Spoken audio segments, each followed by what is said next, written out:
You're listening to the Onside Podcast, the podcast for innovation-driven entrepreneurship here in Atlantic Canada. I'm your host, Alex McCann, and this is Season 2, Episode 11, and the theme this month is Out of the Lab and Into the Market, Creating a Company. Today, I'm joined by Dr. Rafaela Andrade, co-founder and CEO of Myomar Molecular. She moved to Canada from Brazil in 2009 to start her graduate studies in cancer research, where she was awarded prestigious scholarships and prizes for research and innovation. She's been working with molecular biology techniques, managing projects, and developing innovative techniques to improve research outcomes and collaborations for over a decade.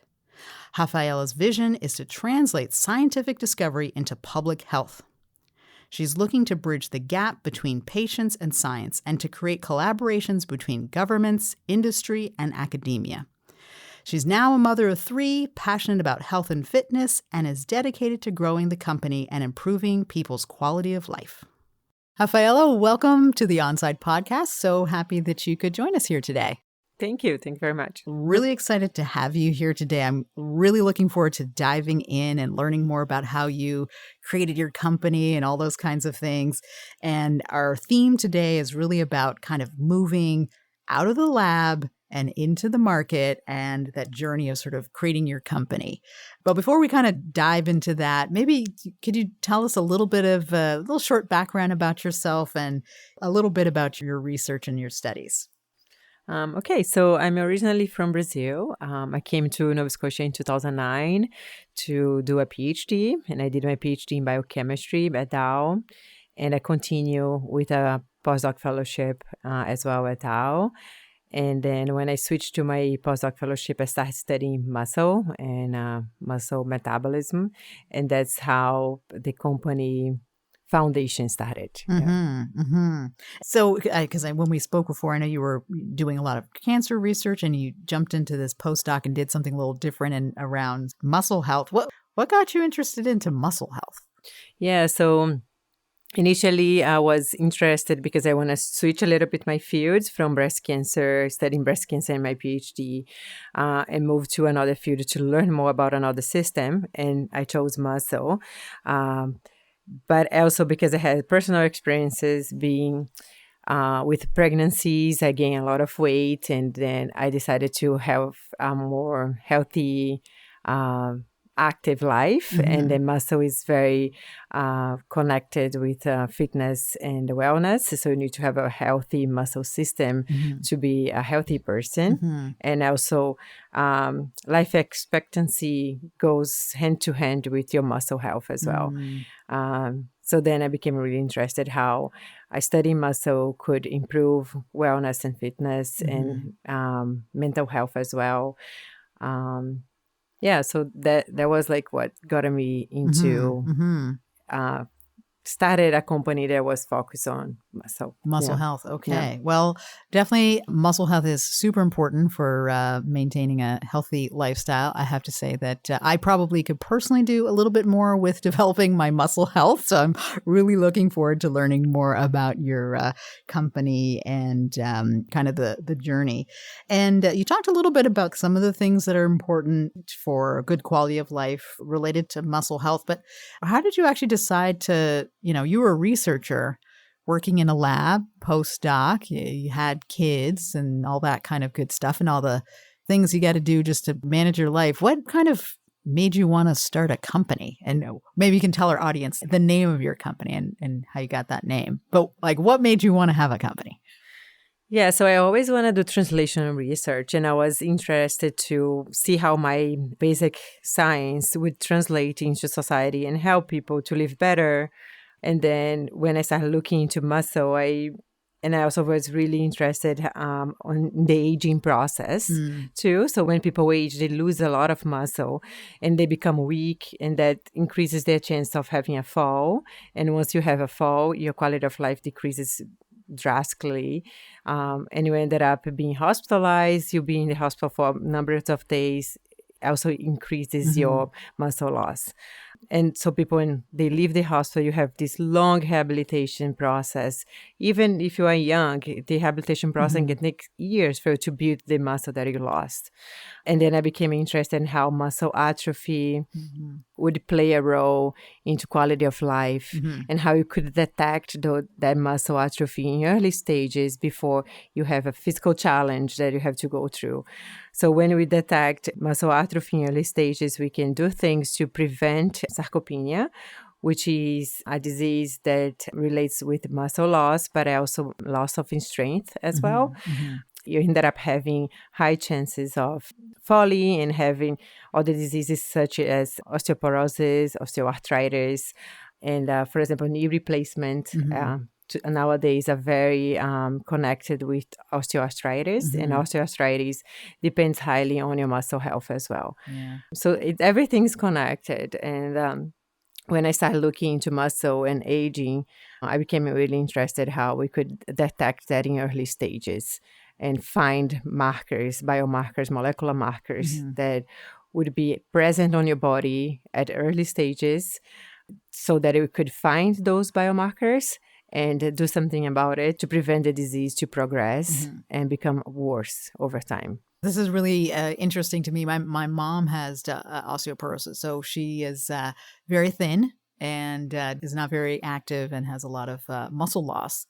And that's something you're always worried about as you get older is just movement, mobility. And you're right, if you fall or hurt yourself and you end up in the hospital and you're not mobile, then it kind of it precipitates. Yeah. Increases, right? The muscle loss. And I guess a lot of people have a senior in the family that ended up falling, and just after that die from complications of the fall. My grandmother, my own grandmother, some of my aunts as well experienced falls that ended up leading to the death after a couple weeks, just by being in the hospital, and all your other organs start failing as well when you are older too. Lack of mobility. My grandmother is 100 years old. Wow. I think the reason why she has partially been able to be around this long is that she had knee replacement surgery when she was in a terrible car accident, and when she was in her late 60s, she got knee replacement surgery. So she's about 100, but she's got 40-year-old knees, helping her to walk around and maintain mobility. So she's very mobile, and she exercises and walks. Yeah, she's a firecracker for being 100 years old. But I think that's a pretty unusual kind of rare situation, But literally, her knees are probably 40 years old, But how did you decide to?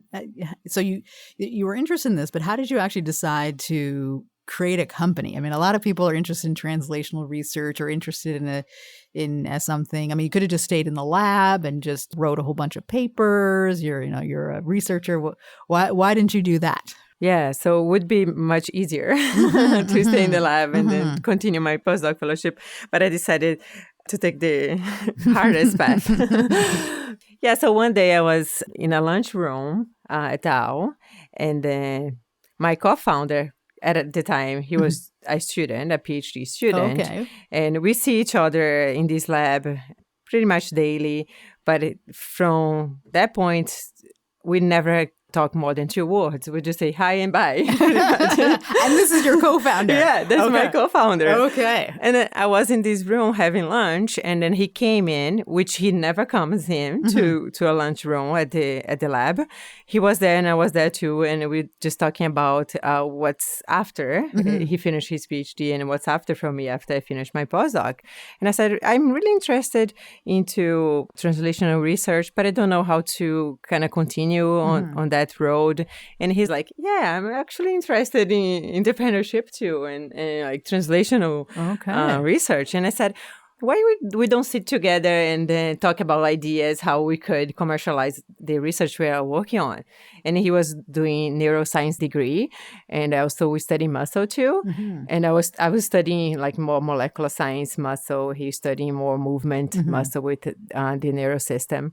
So I said, well, we just like sit in a room and brainstorm ideas of how we can commercialize our research. And he said, okay, sure.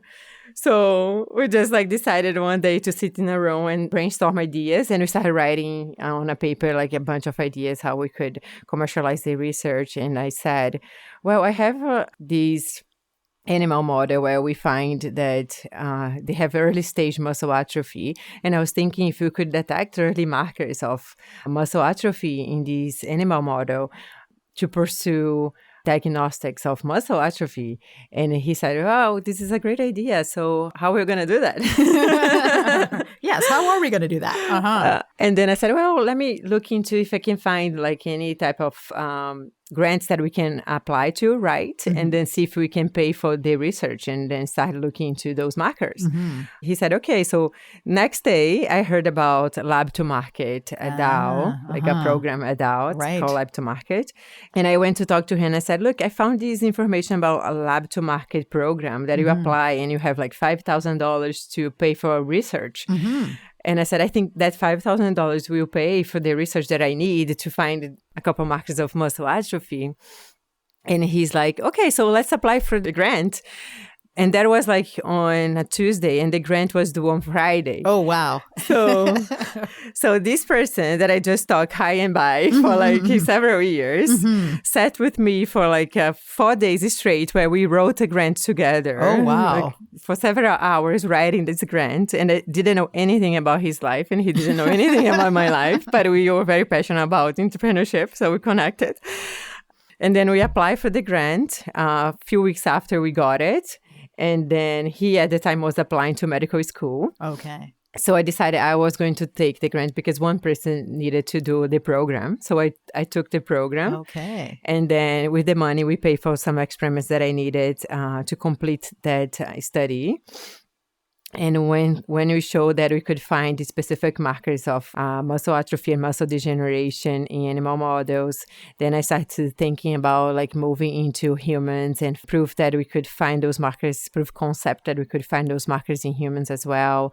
And start correlate that with a physical health, physical performance, and monitoring of muscle loss as well.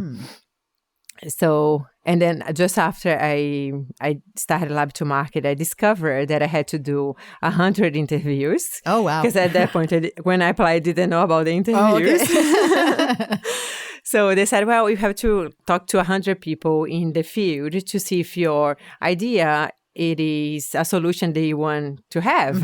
And I said, okay, so then I started like digging into all my social contacts, my network to find people that I could talk to, like physiotherapists, medical doctors, people that had knee replacements, patients, veterinarians as well, because there is a market in the vet demographics. And then I talked to people all around the world, like from Europe, from South America, from North America, and a lot of people in the health side, but also just patients and people that had muscle injuries. My co-founder as well had a very serious injury where he had to be in the hospital for a few months. Oh, wow. Okay. And from his own experience, he took like years to recover from the muscle loss that he had when he was at the hospital from an accident. So then after I finished that program, and then we discovered that it was a solution that people needed because there is nothing right now available that can detect muscle loss that's accessible and people can use at home. So there isn't anything available right now. It's not like a blood test as well that's available. There isn't anything available for muscle health. It's not like a cholesterol test, for example, that you can take and then you know about your heart health. Right. And you can do things about cholesterol levels to keep healthy. With muscle, there isn't anything available. So that's what we are creating now in the company. It's an accessible tool to detect muscle loss at early stage. And that will translate into your muscle health, how you can improve that muscle health over time with diet, exercise, healthy lifestyle. So we're going to provide as well an application that will inform you what you need to do with the number you get to improve that number to become healthier. Interesting. That is super interesting, especially your unexpected customer discovery. I'm sure probably going out to get 100 different point of views was fun. And I love that you didn't limit it to kind of just right here, and you kind of sought that sort of global perspective. And so it sounds like you got validation from that idea. And then did you take that straight back to lab to market and kind of work on your early, I guess, prototype, or you're just sort of scoping out what it possibly could be? So just after I finished lab to market, then I decided, well, I'm going to incorporate the company. So then I went to my co-founder. At the time, it was just a person that wrote a grant with me. Okay. That you only spoke to once every exactly. Once in a while. And I told him, look, I want to start a company out of this. I think there is value into what we are developing here. And I invited him to be part of the company. And I said, I think we should sit and have a conversation. So I know a little bit about you and you know a little bit about me. And we had a little conversation just to know more about each other. And then he decided to join the company. But at the same time, he was accepted into medical school in Toronto. So he's UFTA right now in Toronto doing medical school. So he has a small percentage in the company. And he's the person that I go to for all the bad and the good that I can keeping call. It real. Keeping it real. Someone that I can call to tell all these stories that happens in my day to day. But then I went to another program called Ready to Launch, where we actually learn how to be entrepreneurs. So we do step-by-step learning how to be an entrepreneur. There's a journey that we go through that teaches a lot about how to build a business plan, how to build a business model, how to present a pitch deck, all this. So we got that training. And Ready to Launch is a program from Dow. From Dow as well. Okay, right. Yes. Yeah. And after I finished that, we decided to start building the prototype. And that's when we applied to Idea Hub at Dow as well. Which give you a small budget of $10,000 to build a prototype. So we started building the prototype with the Idea Hub just after I finished the other program. So you're building because the Amir Idea Hub is mostly focused on kind of physical products. So you started scoping out a physical diagnostic tool. Exactly. Right. Okay. So then we went from the experiments in the lab to build something that would detect those biomarkers that we found. And then at the same time, we applied to different grants at the time, and we got InnovaCorp Accelerate grant, early stage commercialization grant, and also MyTex, which then allow me to work full-time for the company. So then in December last year, I finished my postdoc fellowship and start full-time in the company in January 2022. So I'm working full-time for the company now for 7 months. From the time that you and your co-founder, who barely spoke to each other, and then you applied for that very first grant 4 days later till now, how much time has it been? Because it sounds like so fast. It sounds like, you guys, it's kind of just like a spark. You happen to have this conversation because you could have just gone in two totally different directions. But you had this conversation that sparked. On that day, right? Yeah. Because if it wasn't for that day, I don't think we ever would connect again, because he would go to medical school and I would stay in my postdoc fellowship and maybe move to another place. But so that day that we had the conversation was that we applied to Lab to Market was December 2020. Yeah, a year and a half. Yeah, a year and a half. It's a lot, right? Yeah. A year and a half. Yeah. So you did the Lab to Market, Ready to Launch, InnovaCorp grant, and MyTax, and you've done all of those things, but you're also involved, or you have been involved with, what else have you been involved with here in the province? So I also, in December, I also pitched to Volta. So we are now part of Volta cohort. And we have a small investment from Volta, the company. And I was just graduated from CDL, Creative Destruction Lab. So I was accepted to CDL, and I met wonderful people at CDL, and there was a huge opportunity that opened so many doors for me. We are finishing up right now our first round of investment, and most of the investors right now are from CDL. Great. And they were my mentors since the beginning, so they have been following me for 8 months now, Mm-hmm. and I meet with them regularly, and I talk about the company, the goals, the milestones that I want to reach, and they help me to complete those milestones. And they are investors in the company now, and we're just ready to close a round very soon. So the plan originally was to raise $350,000.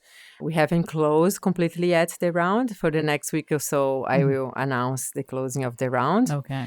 We just got the equity tax credit. Oh, so great. anyone that invests in the company from Nova Scotia can get tax credit back, 45% back, which is a great That's incentive great. from the Yeah. province. Yeah. And I think that's kind of fairly new. Yes. So the last couple of years. province Yeah. are really supporting entrepreneurs in biotech companies as the new boom, right? So the biotech industry here.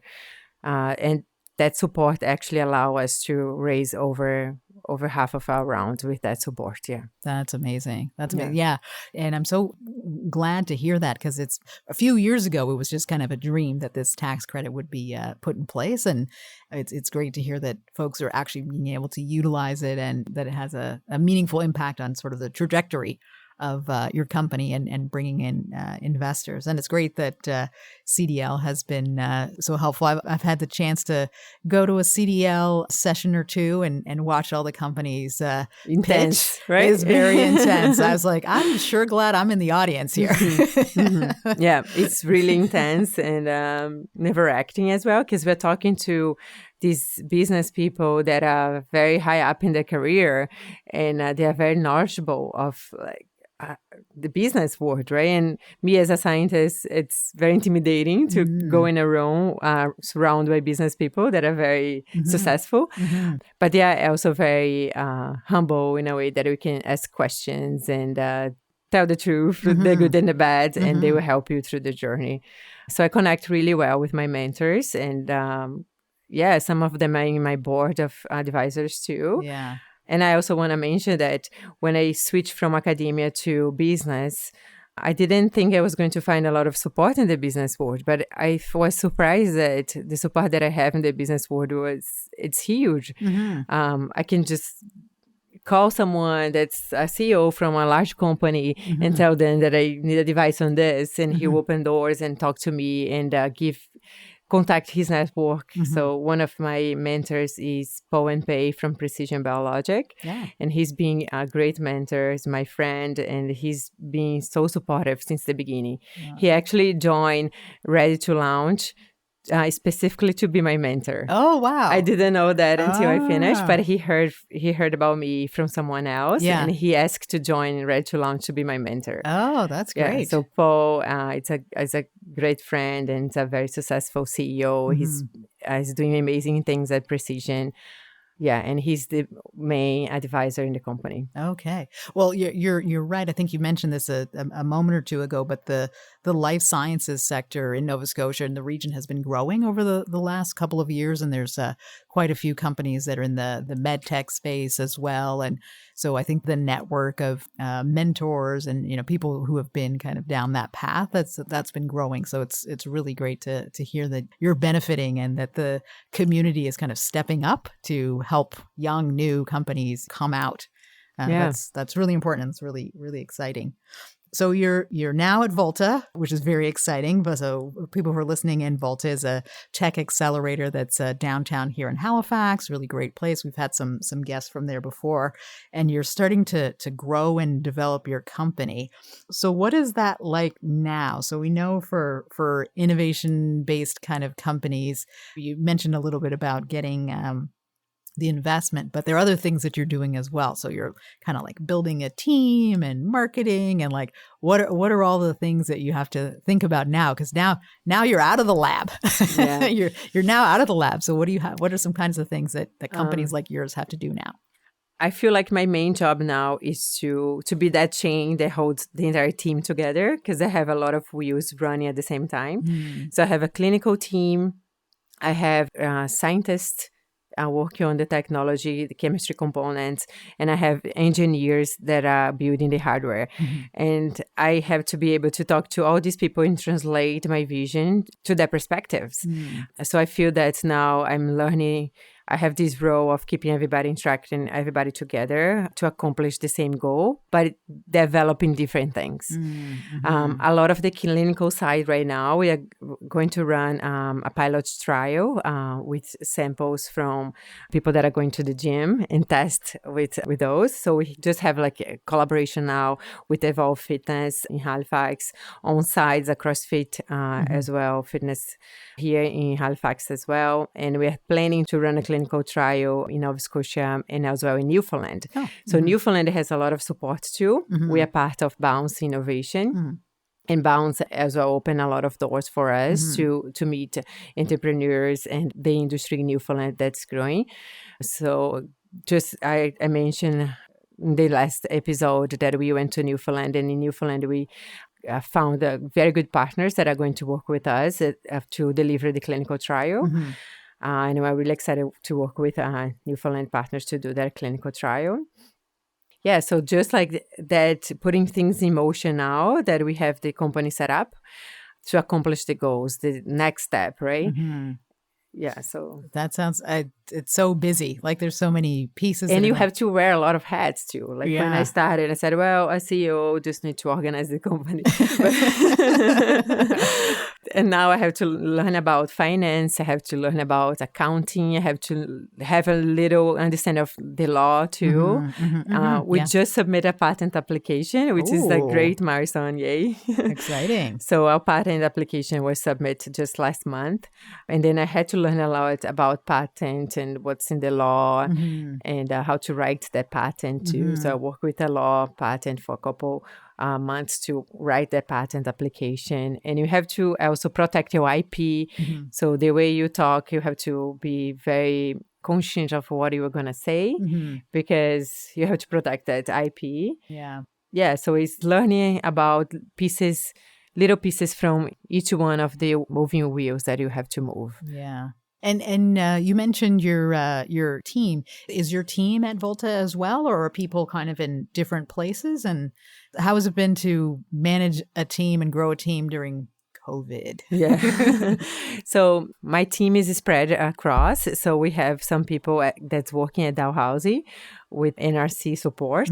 And then we have myself at Volta mainly right now. And we have the clinical team as well. That's collaborators that are working in the hospital to run the clinical trial and get the clinical trial going. And we are now very soon growing the team as well. So we're going to announce job opportunities in the company. Oh, great. Excellent. So be in tune for that. So we'll be soon announcing that. Okay. So by the end of the year, we're going to have 5 to 6 people working the company full time. Yeah. Okay. Yeah. That's a huge milestone. And, it sounds like you're putting all the pieces together. You're getting the team together. You, working on various patents and IP and all those other kinds of things. Is there something that you want to achieve in the next, in the next year or so, or what's the next thing I feel like in such a short amount of time, you've done so many things, but I know with a startup, you're just constantly, moving ahead and kind of pushing ahead. What's the next thing for you? Yeah, so we are now improving the technology to be more accessible. So in a year from now, I want to have an accessible tool that you can use at home. You can test yourself. Right now, all the tests has to be done in a lab space, and we are transitioning now from the lab to a more individualized use where you can use the technology at home without having to be in a lab space. Got it. Yeah, so in a year, we're going to do that. And the following year, we want to have early adopters started using the technology. Okay. Yeah. Okay. Is this going to be the kind of thing? So this will be the kind of product that someone such as myself or my mother or somebody else could use for in-home use type situations at some point in the future. Yeah. So in the near future, you want to have like individualized tests, just like a pregnancy test where you can take it home and then know your muscle health. And we're going to have an application on your phone to give you information on how you improve that muscle health based on the data that you receive from your individualized test. Yeah. So it'll be a very personalized action plan for you. Yeah. I think if it's going to be made available for my mother, we need to get her up to speed on how to use her iPhone and apps first. I mean, that's not her top skill. That's not her top skill. But always interested in, developing muscle health and all those other kinds of things. Well, I've been so pleased to hear and learn more about your company. I have a quick question that we like to try to throw out and get some responses to for all of our guests that are joining us here on the Onside podcast, because we're focused on innovation-driven entrepreneurship and love to hear stories about great new startups that are making this trek. And it's really been interesting to hear about your journey coming out of the lab and out of research, wanting to have an impact directly into the community, into society, and how you kind of thought about creating a company focused on muscle health. I loved hearing about your co-founder. So one day I hope to meet him when he comes back from Toronto or wherever he might be. But one thing we're always curious about is we're talking about innovation-driven entrepreneurship as kind of a driver for economic and social change. So what does innovation-driven entrepreneurship mean to you? That's a hard question. I'm here to trick you up. I think it means to me that it allows me to make change to the world as I see. So if I can have entrepreneurship-driven world, I will find innovation and create different ways of doing life, right? Mm-hmm. And improve the life as we see right now. Mm-hmm. So I will see myself as someone that doesn't always fit on a specific box. Mm-hmm. I always want to create the lifestyle that I want to for my life. Mm-hmm. And I think entrepreneurship put that in motion, gives you the space to create, to innovate, to motivate people to become better and give the world a better chance to be better, I guess. Okay. I like it. Well, that's been really great. I'm so glad that you came in to talk with us and share your story and share your journey. If people want to learn a little bit more about you or your company, Myomar, how can they find out about you? What's the best way to connect with you? So LinkedIn, Rafaela Andrade, and company has a website, myomarmolecular.ca. Okay. And what does myomar mean? I forgot to ask you that. So myo is the protein of the muscle, myosin. Okay. And mar means ocean in Portuguese. Okay. So I knew that second part. Okay.